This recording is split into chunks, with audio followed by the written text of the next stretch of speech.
नमस्कार। जय माता रानी की छठी मैया की व्रत कथा आइए जानते हैं। कथा के अनुसार प्रियव्रत नाम के एक राजा थे। उनकी पत्नी का नाम मालिनी था। राजा प्रियव्रत और उनकी पत्नी मालिनी संतान सुख से वंचित थे। इस बात से राजा रानी काफी दुखी रहते थे।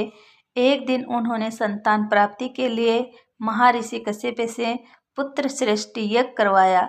महर्षि ने यज्ञ संपन्न करने के बाद मालिनी को खीर दी। खीर का सेवन करने के बाद मालिनी गर्भवती हो गई और 9 महीने बाद उसे एक पुत्र की प्राप्ति हुई, लेकिन दुर्भाग्य से उसका पुत्र मृत पैदा हुआ। यह देखकर राजा रानी बहुत दुखी हो गए और निराश की वजह से राजा ने आत्महत्या करने का मन बना लिया। परंतु जैसे ही राजा आत्महत्या करने लगे तो उनके सामने भगवान की मानसपुत्री देवसेना प्रकट हुई और उन्होंने कहा कि मैं छठी देवी हूँ और मैं लोगों को पुत्र सुख प्रदान करती हूँ। जो व्यक्ति सच्चे मन से मेरी पूजा करता है, मैं उसकी सभी मनोकामनाएं पूर्ण करती हूँ। राजन, यदि तुम मेरी विधि विधान से पूजा करोगे तो मैं तुम्हें पुत्र रत्न प्राप्ति का वरदान दूंगी। देवी के कहे अनुसार राजा प्रियव्रत ने कार्तिक शुक्ल की षष्ठी तिथि को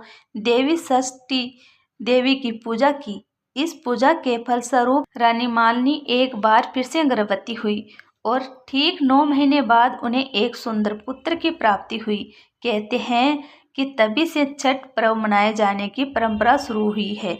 इस पर्व से जुड़ी एक और कथा है, जिसके अनुसार महाभारत काल में जब जुए में पांडव अपना सारा राजपाट हार गए थे, तब द्रौपदी ने छठ व्रत रखा था। द्रौपदी के व्रत से प्रसन्न होकर छठी देवी ने पांडवों को उनका राजपाट वापस दिला दिया था। वहीं एक अन्य पुरानी कथा के मुताबिक महाभारत काल में सूर्य पुत्र कर्ण ने सबसे पहले सूर्य देव की पूजा की थी और कहा जाता है कि घंटों पानी में खड़े होकर कर्ण सूर्य देव को अर्घ देते हैं। सूर्य देव की कृपा से कर्ण एक महान योद्धा बना था। आज भी छठ में अर्घ दान की यही परंपरा चली आ रही है। छठ पूजा के लिए जरूरी है ये सामग्री। छठ पूजा के लिए कुछ सामग्रियों की विशेष आवश्यकता होती है। माना जाता है कि इन पूजा सामग्रियों के बिना छठ पर्व पूरा नहीं होता।